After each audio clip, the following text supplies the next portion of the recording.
Adoro falar sobre esse tema, autocontrole.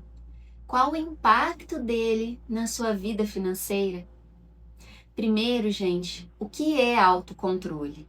Autocontrole é a capacidade de você resistir aos impulsos imediatos para atingir objetivos de longo prazo.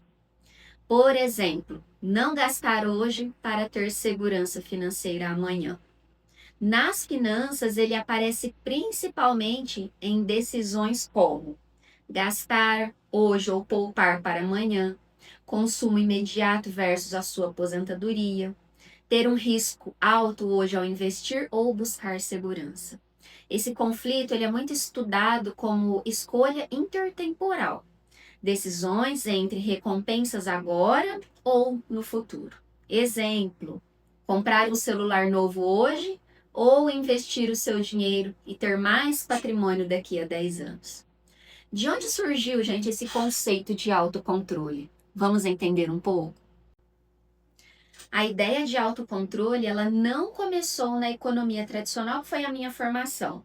Começou lá na Grécia Antiga, especialmente com Aristóteles, e ele criou o termo acrácia, não sei se é assim se pronuncia, que é agir contra o próprio melhor julgamento, ou seja, o ser humano sabe o que é certo, mas não faz. Isso é exatamente o que a gente vê hoje. Dívidas no cartão, procrastinação financeira, investimentos abandonados. Se reconheceu em algum desses, né? Já na área da psicologia, esse termo ganha força científica com estudos sobre força de vontade e gratificação adiada.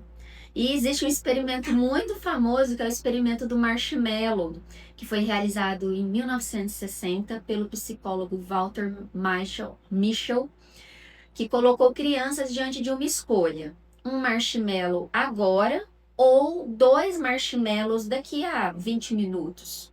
Acredito que era esse o tempo.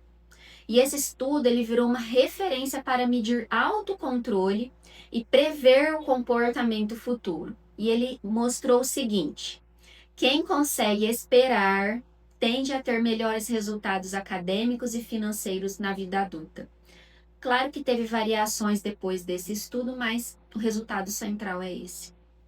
Pesquisador, agora falando sobre outros pesquisadores mais recentes, como o Kahneman, que foi psicólogo e ganhou o Nobel de Economia, ele traz aquele conceito de que o nosso cérebro, a nossa mente, elas têm 2 sistemas, o rápido e impulsivo e o lento e racional. O autocontrole ele acontece quando o sistema racional consegue frear o impulsivo. E isso explica o quê? Compras por impulso, vendas precipitadas de investimentos, pânico em crises de mercado. Outro pesquisador famoso é o Richard Taylor, que levou o autocontrole diretamente para as finanças e criou a base da economia comportamental, que é muito divulgada hoje. Ele mostrou que as pessoas, nós criamos sempre contas mentais. E a gente precisa de mecanismos para que a gente evite gastar mais. Alguns exemplos: fazer a poupança automática, ter planos de aposentadoria com adesão automática, débito em conta, e criar obstáculos, nuts, que são empurrões comportamentais, barreiras, que nos freiem com o nosso comportamento impulsivo. Existem outros, tá? Mas esses são os principais. Para fechar esse tema e esse período histórico, antes de 1970, a economia assumia que o ser humano era 100% racional. E esse modelo era chamado de Homo economicus. Ou seja, a gente sempre escolheria o melhor investimento, nunca teria dívidas ou faria dívidas ruins. Já a economia comportamental, ela surgiu justamente porque nós não somos seres 100% racionais. Nós erramos. Então, por que o autocontrole é tão central nas finanças, é tão importante no estudo das finanças? Porque praticamente todos os erros financeiros, eles vão vir do quê? De impulso, emoção, foco no curto prazo. Exemplos disso: vender ações na queda, não poupar para aposentadoria. Ou seja, gente, A educação financeira sem autocontrole não funciona. A pessoa sabe o que fazer, mas não faz. Você sabe o que fazer, mas você não faz. Eu sei disso. Esses erros financeiros que eu comentei acima, eles são cometidos por nós quase todos os dias.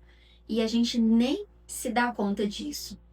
Um deles faz você tomar a decisão de economizar o dinheiro com bens essenciais ou necessários, com um café da manhã, por exemplo, mas faz você gastar com uma roupa, um objeto à tarde, algum objeto supérfluo, por exemplo.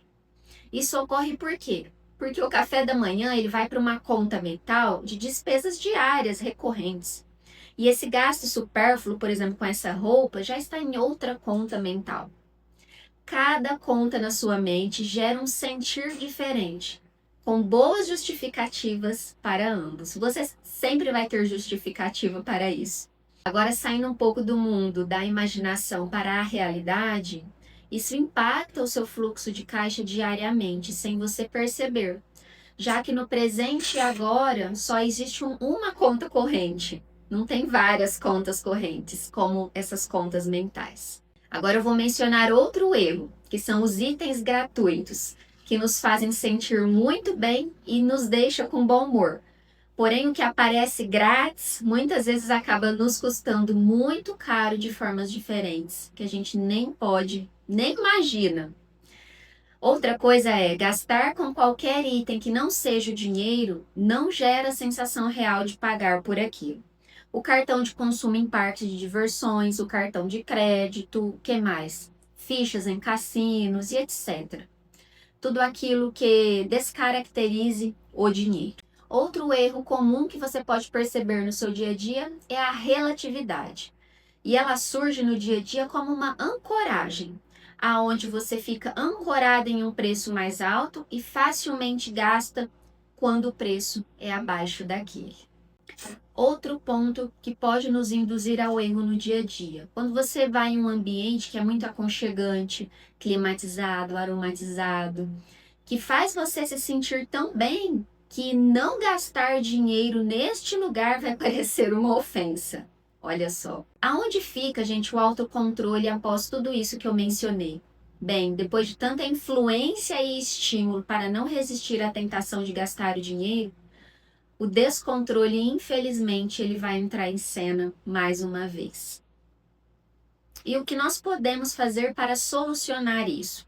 Eu citei alguns erros comportamentais financeiros agora, que são estudados por cientistas, mas conhecer esses gatilhos e como eles são acionados no dia a dia já vai te ajudar muito a não cair neles com frequência, ok?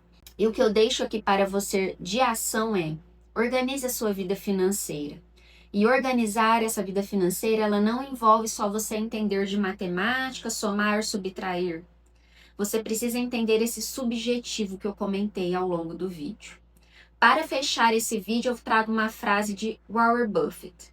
Se você insistir em comprar coisas que não precisa, logo você terá que vender coisas de que precisa para pagá-las. Warren Buffett é um dos maiores investidores do mundo. Eu quero te pedir o seguinte: se você gostou desse conteúdo, me ajude a divulgar esse vídeo, o meu trabalho, e você faz isso quando você curte, compartilha, comenta e se inscreve no canal. Além disso, você vai também receber notificações sobre os próximos vídeos. E eu te espero no próximo vídeo. Até mais!